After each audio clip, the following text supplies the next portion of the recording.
Nuclear triad ശേഷി ആർജിക്കുന്ന രാജ്യമായി India മാറി. സ്വാഭാവികമായും മറ്റയൽ രാജ്യങ്ങളിലും ലോകരാജ്യങ്ങളിലും ഇത് വല്ലാത്ത ഒരു ആശങ്ക ജനിപ്പിക്കാനിടയുള്ള ഒന്നാണ്. എന്താണത് വ്യക്തമാക്കാം. ന്യൂക്ലിയർ ട്രയാഡ് എന്ന് പറഞ്ഞു കഴിഞ്ഞാൽ ഭൂമി, ആകാശം, കടൽ, ഈ മൂന്ന് മാർഗത്തിൽ കൂടിയും ആണവ ശക്തി സമാഹരിക്കുന്ന രാജ്യങ്ങളെയാണ് നമ്മൾ ന്യൂക്ലിയർ ട്രയാഡ് എന്ന് പറയുന്നത്. അതായത് ഒരു യുദ്ധം വന്നു കഴിഞ്ഞാൽ സാധാരണഗതിയിൽ കൂടുതൽ കരയിലായിരിക്കും യുദ്ധം നടക്കുക, ഇല്ലെങ്കിൽ ആകാശം.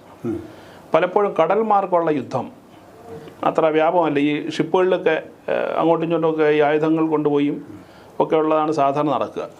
പക്ഷേ ഇപ്പോൾ കഴിഞ്ഞ കുറേ കാലമായി ഈ അമേരിക്ക പോലുള്ള രാജ്യങ്ങൾ കടലിൻ്റെ ഉള്ളിലും ഈ ന്യൂക്ലിയർ വെപ്പൺസ് സൂക്ഷിക്കുന്ന ഒരു സമ്പ്രദായം തുടങ്ങിയിട്ടുണ്ട്. അതിൻ്റെ പ്രധാനപ്പെട്ട കാരണം വെച്ചാൽ റഡാറുകളിൽ ഇത് പതിയത്തില്ല. അപ്പോൾ ശത്രുരാജ്യം ഇതെവിടെയൊക്കെ ഡിപ്ലോയ് ചെയ്തിട്ടുണ്ടെന്ന് നോക്കിക്കഴിഞ്ഞാൽ ഒരിക്കലും അവരുടെ ശ്രദ്ധയിൽപ്പെടില്ല. അപ്പോൾ അതുകൊണ്ട് വളരെ സുരക്ഷിതമായ ഒരു രീതിയാണ് ഈ അന്തർവാഹിനികളിൽ കൂടി കടലിൻ്റെ ഉള്ളിൽ ഈ സംഭവം സൂക്ഷിക്കുക എന്ന് പറയുന്നത്. നമ്മുടെ രാജ്യം മുമ്പ് തന്നെ INS അരിഹന്ത് എന്ന് പറയുന്ന ഒരു അന്തർവാഹിനി നമ്മൾ ന്യൂക്ലിയർ ന്യൂക്ലിയർ വെപ്പൺസ് എനേബിളായിട്ട് നമ്മൾ നേരത്തെ തന്നെ നമ്മളെ കയ്യിലുണ്ട്. പക്ഷേ ഈ കഴിഞ്ഞ ഓഗസ്റ്റ് മാസം 29-ാം തീയതി INS അരിഘാത് എന്ന് പറയുന്ന ഒരു പുതിയൊരു സബ്മറൈൻ, അതായത് അന്തർവാഹിനി, നമ്മുടെ പ്രതിരോധ മന്ത്രി രാജ്നാഥ് സിംഗ് ഇന്ത്യൻ നേവിക്ക് കൈമാറി. അപ്പോൾ ഇന്ത്യൻ നേവി കൈമാറിയപ്പോൾ നേരത്തെ സാറ് പറഞ്ഞതുപോലെ ആദ്യം ഇതിൽ ആശങ്ക രേഖപ്പെടുത്തിയത് ചൈനയാണ്. ചൈനയുടെ മീഡിയ ഈ സംഭവത്തെ വിശേഷിപ്പിച്ചത് ന്യൂക്ലിയർ വെപ്പൺസ് അല്ലെങ്കിൽ ആണവശക്തി ഒരിക്കലും ആരെങ്കിലും പേടിപ്പെടുത്താനോ ന്യൂക്ലിയർ ബ്ലാക്ക് മെയിലിങ്ങിനോ ഉപയോഗിക്കാൻ പാടില്ല. അവനവൻ്റെ സുരക്ഷയ്ക്കും സ്ഥിരതയ്ക്കും വേണ്ടി മാത്രം ഉപയോഗിക്കാൻ പാടുമെന്ന് ഉപദേശിക്കുന്നു. ആര്? ചൈന. പക്ഷെ അവിടെ ചൈനയ്ക്ക് അറിയാഞ്ഞിട്ടല്ല. ഇപ്പോൾ ഇന്ത്യയുടെ ഈ പോളിസിയിൽ നമ്മുടെ ആണവശേഷി, അപ്പോൾ ഇത്തരത്തിലുള്ള ആണവായുധങ്ങൾ ഇന്ത്യയുടെ പോളിസി പ്രകാരം, ഇന്ത്യയുടെ നയം അതാണ് വാസ്തവത്തിൽ. നമ്മൾ ഒരിക്കലും ഇതടുത്ത് ആദ്യം പ്രയോഗിക്കില്ല. അതെ അതെ. അപ്പോൾ അവസാന ആയുധമായിരിക്കും നമ്മുടെ ആണവായുധം ഉറപ്പായിട്ടും എന്നതാണ് വാസ്തവത്തിൽ ഇന്ത്യയുടെ ഒരു നയം. പക്ഷേ പലപ്പോഴും പാകിസ്ഥാൻ ഉൾപ്പെടെയുള്ള പല രാജ്യങ്ങളും ലോകരാജ്യങ്ങളെ ഭയപ്പെടുത്തുന്നത് ഇപ്രകാരമല്ല. അവർ ആണവശേഷി കൈവരിച്ചു കഴിഞ്ഞാൽ പിന്നെ ഞങ്ങളിൽ ഏത് ഘട്ടത്തിലും അതുകൊണ്ട് ഇതുണ്ടെന്ന് പറഞ്ഞ് ഭയപ്പെടുത്താനും ഏത് ഘട്ടത്തിലും അവർക്ക് അങ്ങനെ ഒരു പോളിസി ഇല്ല വാസ്തവത്തിൽ. പക്ഷേ ഒരുപക്ഷെ ഏറ്റവും അവസാനമായിരിക്കും അവർ ഉപയോഗിക്കുന്നത്. പക്ഷേ മറ്റ് രാജ്യങ്ങളെ ഭയപ്പെടുത്താൻ, ഇപ്പോൾ ഇല്ലാത്ത ആണവശേഷി ഉണ്ടെന്ന് പറയുക, എന്നിട്ട് അതിൻ്റെ പേരിൽ മറ്റുള്ള ആൾക്കാരെ മുൾമുനെ നിർത്തുക, രാജ്യങ്ങളെ മുൾമുനെ നിർത്തുക, അതൊക്കെയാണ്. അതിൽ നിന്നൊക്കെ തികച്ചും വ്യത്യസ്തമാണ് ഇന്ത്യയുടെ ഒരു കാഴ്ചപ്പാടും ഇന്ത്യയുടെ സമീപന രീതി തന്നെ വ്യത്യാസമാണ്. ഇതറിയാമെങ്കിൽ പോലും ചൈന പ്രതികരിച്ചിരിക്കുന്നു.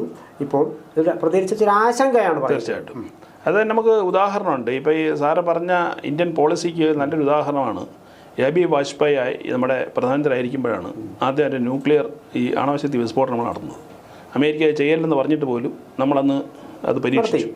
അപ്പോൾ അന്ന് വാജ്പേയി പറഞ്ഞത് ഇത് ആരെങ്കിലും ഭീഷണിപ്പെടുത്താനോ പേടിപ്പിക്കാനൊന്നും അല്ല, രാജ്യസുരക്ഷയ്ക്ക് വേണ്ടി മറ്റ് രാജ്യങ്ങൾ ഇങ്ങനെയുള്ള സംവിധാനങ്ങൾ ഒരുക്കുമ്പോൾ നമ്മളും അത് ചെയ്യുന്നതേ ഉള്ളൂ, അതിൽ മറ്റാരും കയറി തലയിടേണ്ടില്ല എന്ന് കൃത്യമായിട്ട് അദ്ദേഹം ഒന്ന് മറുപടി കൊടുത്തിരുന്നു. ഏതാണ്ട് സമാനമായ പോളിസിയാണ് BJPയുടെ പിന്നുള്ള ഗവൺമെൻറ് ഇപ്പോൾ മോദിയും പിന്തുടരുന്നത്. പക്ഷേ ചൈനയ്ക്ക് ഇപ്പോൾ ഉള്ളൊരു ഭീതി എന്ന് പറയുന്നത് വാജ്പേയി അല്ല മോദി എന്ന് അവർ പിന്നെ കണക്കൂട്ടാനുള്ള കാരണം, വേണമെങ്കിൽ ഈ പറഞ്ഞ പോളിസി തൽക്കാലം മാറ്റിവെച്ചിട്ട് തിരിച്ചടിക്കാനും മടിക്കാത്ത ഒരു ഭരണകൂടമാണ് നിലവിൽ ഇന്ത്യയിലുള്ളത് എന്ന് നല്ല ഉറപ്പുള്ള രാജ്യമാണ് ചൈന. അതുകൊണ്ടാണ് അവർ മുൻകൂട്ടി പറഞ്ഞത് നിങ്ങൾ ദയവ് ചെയ്ത് ഇത്തരം കാര്യങ്ങൾക്ക് ഉപയോഗിക്കരുത്, കയ്യിൽ വെച്ചോളൂ എന്ന് പറയാനുള്ളൊരു പ്രധാനപ്പെട്ട കാരണം. അല്ല, അടുത്ത സമയത്ത് ചൈനയുടെ പല പ്രതികരണങ്ങളും അങ്ങനെ ഇന്ത്യയെ വലിയ തോതിൽ പ്രകോപിപ്പിക്കുന്നതല്ല. അതെ. ഈ അടുത്ത കാലത്ത് പിന്നെ മറ്റൊരു അന്താരാഷ്ട്ര മാധ്യമത്തിന് കൊടുത്ത അഭിമുഖത്തിൽ ചൈനയുടെ പ്രതിരോധ വിദഗ്ധൻ ഇന്ത്യയെ ഏതാണ്ട് ഒരു സൗഹൃദ രാജ്യമായി കണക്കാക്കുന്ന രീതിയിലുള്ള സംസാരമാണ് അവിടെ പറഞ്ഞത് അൽ ജസീറ. അപ്പോൾ അത്തരത്തിലേക്ക് ചില മനമാറ്റങ്ങളൊക്കെ വന്നിട്ടുണ്ട്. കാരണം ഇന്ത്യയുടെ ഈ സമ്പത്ത് രംഗത്തായാലും ശരി, ഇന്ത്യയുടെ പ്രതിരോധ രംഗത്തായാലും ശരി, ഇന്ത്യയുടെ ഒരു കുതിപ്പ് സ്വാഭാവികമായിട്ടും ആശങ്കയുണ്ടെങ്കിൽ കൂടിയും കുറച്ചുകൂടിയൊക്കെ കാര്യങ്ങളെ മയത്തിൽ സമീപിക്കാനുള്ള ഒരു വഴിയൊരുക്കുകയും ചെയ്യുന്നുണ്ട്. തീർച്ചയായിട്ടും. ഇപ്പോൾ രാജ്നാഥ് സിംഗ് ഇതിൻ്റെ ഈ കൈമാറ്റ ചടങ്ങിൽ അദ്ദേഹം പറഞ്ഞത് ഇന്ത്യ ന്യൂക്ലിയർ ഡിറ്ററൻസ് കൈവരിച്ചു എന്നാണ്. ഈ ന്യൂക്ലിയർ ഡിറ്ററൻസ് എന്ന് പറഞ്ഞാൽ ഈ മറ്റ് രാജ്യങ്ങൾ ഒരു ന്യൂക്ലിയർ പവറിനോട് കാണിക്കുന്ന ഭീതിയാണ് നമ്മൾ ഡിറ്ററൻസ് കൊണ്ട് ഉദ്ദേശിക്കുന്നത്. അതായത് ഒരു പോസിബിൾ അഗ്രഷൻ ഉണ്ടാവുകയാണെങ്കിൽ അതിനെ ചെറുക്കാൻ ശേഷി ഉള്ള രാജ്യങ്ങളെയാണ് ഈ രൂപത്തിൽ വിശേഷിപ്പിക്കാറുള്ളത്. ഇപ്പോൾ നമ്മൾ ആ രൂപത്തിൽ ഇന്ത്യ സർവ്വസജ്ജമാണ്. കാര്യം 3 മേഖലയിൽ നമുക്കുണ്ട്. ഇപ്പോൾ ഭൂമിയിലാണെങ്കിൽ നമുക്ക് അഗ്നി 2 ഉണ്ട്, അഗ്നി 4 ഉണ്ട്, അഗ്നി 5 ഉണ്ട്, മിസൈലുകൾ നമുക്കുണ്ട്. കരയിൽ ഇന്ത്യയെ തൽക്കാലം തൊട്ട് കളിക്കാൻ ധൈര്യമുള്ള ഒരു രാജ്യവും നമ്മുടെ ഈ പരിസരത്തൊന്നും ഇല്ല എന്നുള്ളത് വളരെ സ്പഷ്ടമാണ്. നേരത്തെ തന്നെ ഇന്ത്യൻ ആർമി അക്കാര്യത്തിൽ വലിയ പേര് കേട്ടതാണ്. മറ്റൊന്ന് ആകാശം വഴി നമ്മളിൽ റഫാലുണ്ട്, സുഖോയ് ഉണ്ട്, മിറാഷ് 2000 മുതലായ വിമാനങ്ങളുണ്ട്. ഇതെല്ലാം ഈ ന്യൂക്ലിയർ വെപ്പൺസ് വഹിക്കുകയും വളരെയധികം കിലോമീറ്റർ ദൂരത്തിൽ ഇത് അയക്കാൻ ശേഷിയുള്ള വിമാനങ്ങളാണ്. ഇപ്പോൾ നമുക്ക് INS അരിഹന്ത് ആൾറെഡി ഉണ്ട്. അതിൻ്റെ കൂട്ടത്തിൽ INS അരിഹാദ് വരുന്നത് 3500 കിലോമീറ്റർ ദൂരത്തിൽ ഈ അണവ ആയുധങ്ങൾ അയക്കാൻ ശേഷിയുള്ളതാണ് ഈ അന്തർവാഹിനി INS അരിഹാദ് എന്ന് പറയുന്നത്. അപ്പോൾ അതുകൊണ്ട് തന്നെ ചൈനയുടെയും അപ്പുറത്ത് പാകിസ്ഥാൻ്റെയൊക്കെ ഭീതി കൂടുന്നതിൽ സ്വാഭാവികം മാത്രമാണ്.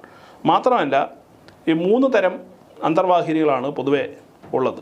SSN, SSGN, SSBN എന്ന് പറയുന്ന 3 കാറ്റഗറി. SSN എന്ന് പറഞ്ഞാൽ സബ്മേഴ്സിബിൾ ഷിപ്പ് ന്യൂക്ലിയർ എന്നാണ് അതിൻ്റെ മുഴുവൻ പേര്. ഇത് സാധാരണ ഇത്തരം അന്തർവാഹിനി ഉപയോഗിക്കുന്നത് ആയുധങ്ങൾ രഹസ്യമായി കടലിൻ്റെ അടിയിൽ കൂടി അങ്ങോട്ടും ഇങ്ങോട്ടും കൊണ്ടുപോകുന്നതിന് വേണ്ടി മാത്രം ഉപയോഗിക്കുന്നതാണ്.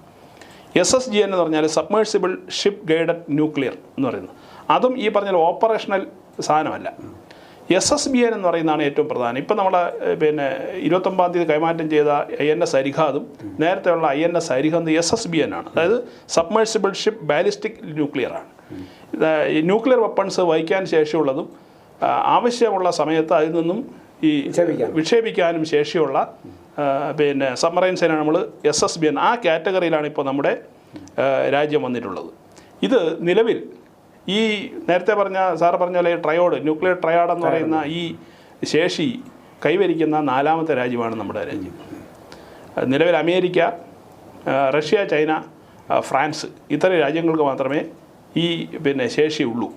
അപ്പോൾ ആ കാറ്റഗറിയിലേക്ക് നമ്മുടെ രാജ്യവും കൂടി വളരുകയാണ്. നമ്മൾ നേരത്തെ പറഞ്ഞതുപോലെ 5ാമത്തെ രാജ്യം വരുന്നു.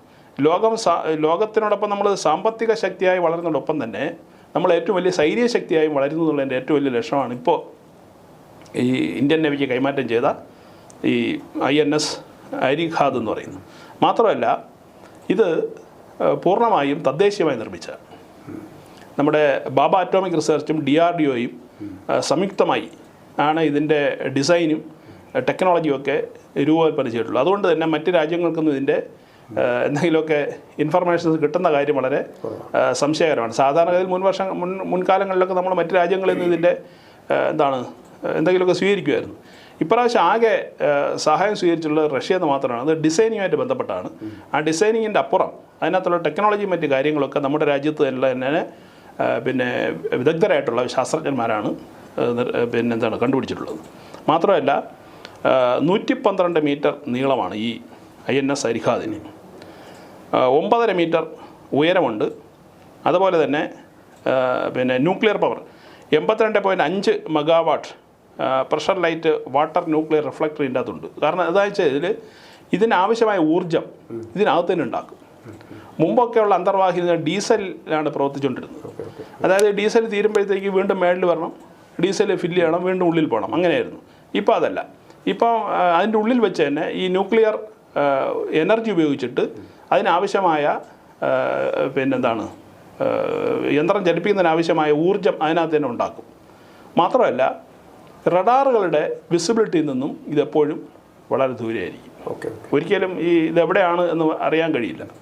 എന്തുകൊണ്ടാണ് ഈ അന്തർവാഹിനി യുദ്ധ സമയത്ത് പ്രയോജനപ്പെടുന്നതെന്ന് ചോദിച്ചു കഴിഞ്ഞാൽ, ഇപ്പോൾ ഒരു ആക്രമണം നടക്കുന്ന സമയത്ത് സ്വാഭാവികമായിട്ടും ഇപ്പോൾ ചൈന ഒരു മിസൈൽ, ഒരു ന്യൂക്ലിയർ മിസൈൽ ഇന്ത്യയുടെ കരയിൽ എവിടെയെങ്കിലും ഇട്ട് കഴിഞ്ഞാൽ നമുക്കും തിരിച്ചടിക്കാമല്ലോ. ഒരു പക്ഷേ ആ സ്ഥലത്ത് നിന്നും നമുക്ക് ചിലപ്പോൾ തിരിച്ചടിക്കാൻ പറ്റുന്നില്ല, കാര്യം ന്യൂക്ലിയർ ബോംബ് വർഷിച്ചിരിക്കുകയാണ്. അതേസമയം ഈ കടലിൽ പല സ്ഥലത്തായിട്ട് ഒളിഞ്ഞു കിടക്കുന്ന ഈ അന്തർവാഹിനിയിൽ നിന്നും ചൈനയ്ക്കെതിരെ നമുക്ക് ആക്രമണം നടത്താൻ കഴിയും. അപ്പോൾ ഇതാണ് ഇതിൻ്റെ ഏറ്റവും വലിയ വിശേഷത എന്ന് പറയുന്നത്. കാര്യം ആർക്കും പ്രതീക്ഷിക്കാൻ കഴിയാത്ത സ്ഥലങ്ങളിലായിരിക്കും ഇത് എന്ത് ചെയ്യുന്നത്, പിന്നെ ഡിപ്ലോയ് ചെയ്തിട്ടുണ്ടാവുക കടലിൻ്റെ ഉള്ളിൽ. മാത്രമല്ല റഡാറിന് ഒരിക്കലും ഇതിനെ ട്രേസ് ചെയ്യാനും കഴിയില്ല എന്നുള്ളതാണ്. മറ്റൊന്ന്, ഏറ്റവും കൂടുതൽ ദിവസം കടലിൻ്റെ ഉള്ളിൽ കഴിയാനുള്ള ശേഷി ഇതിനുണ്ട്. സാധാരണ അന്തർവാഹിനിയൊക്കെ ഒരു ലിമിറ്റഡ് ടൈമാണ്, അത് കഴിഞ്ഞാൽ മേലെ വരണം, അങ്ങനെയുള്ള പ്രശ്നങ്ങൾ. ഇതങ്ങനെയൊന്നുമില്ല, കൂടുതൽ ദിവസങ്ങൾ കടലിൻ്റെ ഉള്ളിൽ കഴിയാനുള്ള ശേഷിയുള്ളതാണ് ഈ INS അരിഖാദ് എന്ന് പറയുന്ന ഈ പുതിയ നമ്മുടെ സബ്മറൈൻ അഥവാ അന്തർവാഹിനി. ഇതിൽ അമേരിക്കൻ രാജ്യങ്ങൾ അല്ല, ഈ വെസ്റ്റേൺ കൺട്രീസ്, പശ്ചിമ രാജ്യങ്ങളെന്ന് നമ്മൾ പൊതുവെ പറയുന്ന അമേരിക്ക, ജർമ്മനി, ഈ വക പിന്നെ ഒരു കൂട്ടുകെട്ടുണ്ടല്ലോ, അവർക്കിതിൽ ബുദ്ധിമുട്ടൊന്നുമില്ല. അവർ അടുത്ത് കിടക്കുന്നവർക്കാണ് ആശങ്ക. എന്തുകൊണ്ടാണ് ആശങ്ക ഉണ്ടാവാൻ കാരണം ചോദിച്ചു കഴിഞ്ഞാൽ, നമ്മളെ നിരന്തരമായി നമ്മൾക്ക് ഒരു ഇൻഫിൽട്രേഷൻ നമ്മൾ കാണുന്നുണ്ട്. കഴിഞ്ഞ പ്രാവശ്യം ഈ പാങ്കോങ് പല ഭാഗങ്ങളിലും പാങ്കോങ് തടാകത്തിലുണ്ടായ സംഘർഷം, ഇങ്ങനെ ഒരുപാട് വിഷയങ്ങളുണ്ട്. അപ്പോൾ നിലവിൽ ഇന്ത്യ ആകാശത്തും കരയിലും മാത്രമാണ് ശക്തം എന്നായിരുന്നു ഇവർ ധരിച്ചു വെച്ചിരുന്നത്. കടലിൽ ഇവർ നമ്മൾ വളരെ ദുർബലരാണ് ദുർബലമാണെന്ന് ധരിച്ചത്. ആ ദുർബലതയാണ് ഇപ്പോൾ ഇതിൽ കൂടി നീക്കം ചെയ്യുന്നത്. മാത്രമല്ല, പുതിയ കാറ്റഗറിയിൽപ്പെട്ട 2 സബ്മറൈൻ്റെ നിർമ്മാണത്തിലാണ് ഇപ്പോൾ നമ്മുടെ രാജ്യം. അതായത് ഇപ്പോൾ നമ്മൾ കൈമാറ്റം ചെയ്ത INS അരിഖാദിനേക്കാളേറെ കൂടുതൽ ഇഫക്റ്റീവായിട്ടുള്ള പുതിയ 2 സബ്മറൈൻ്റെ പിന്നെ പ്രവർത്തനങ്ങളിൽ, അതിൻ്റെ ഡിസൈനിങ്ങിലും അതിൻ്റെ ടെക്നോളജിയിലും നമ്മുടെ ശാസ്ത്രജ്ഞന്മാർ മുഴുകിയിരിക്കുകയാണ്. വലിയ താമസമില്ലാതെ തന്നെ ഇതിനേക്കാളും കുറച്ച് അഡ്വാൻസ് ആയിട്ടുള്ള സാധനങ്ങൾ വെളിയിൽ വരാം. ഇതൊക്കെ ആയിരിക്കാം ഒരു പക്ഷേ ചൈനയുടെ ആശങ്ക ഉയർത്തുന്നത്. ചുരുക്കത്തിൽ പറഞ്ഞാൽ രാജ്യം വളരുന്നത് സമ്പത്ത് ശക്തിയായിട്ട് വളരുക മാത്രമല്ല, പ്രതിരോധ രംഗത്ത് കൂടി മികവുറ്റ രീതിയിൽ വളരുകയാണ്. ചുരുക്കത്തിൽ ഈ 2047 ലക്ഷ്യമിടുന്ന ഒരു കാര്യമുണ്ട്. അതിലേക്ക് വളരെ പെട്ടെന്ന് ഇന്ത്യ നടക്കുന്ന ഒരു ലക്ഷണമാണ് സർവ്വ മേഖലകളിലും കണ്ടുവരുന്നത്. തീർച്ചയായിട്ടും ഇനി അത് കാർഷിക മേഖല, നമുക്ക് ഒരുപാട് മേഖലകൾ മെച്ചപ്പെടുത്താറുണ്ട്. എന്തായാലും ഈ അതിർത്തികളെയും രാജ്യത്തെയും അതിർത്തികളെ സംരക്ഷണം ഉറപ്പാക്കുക എന്നുള്ളതാണ്. കാരണം ഈ നേരത്തെ പറഞ്ഞതുപോലെ കടന്നുകയറ്റം, നുഴഞ്ഞുകയറ്റം അത് കൂടുതലുള്ള മേഖലകളാണ് ഇന്ത്യയിൽ പലപ്പോഴും ചുറ്റുമുള്ളത്. അപ്പോൾ അതൊക്കെ ശക്തിപ്പെടുത്തുക. ചുരുക്കത്തിൽ ലോക രാഷ്ട്രങ്ങളുടെ മുൻനിരയിലേക്ക് എല്ലാ അർത്ഥത്തിലും ഇന്ത്യ കടന്നു വരുന്ന ഒരു കാഴ്ചയാണ് ഇപ്പോൾ കാണുന്നത്.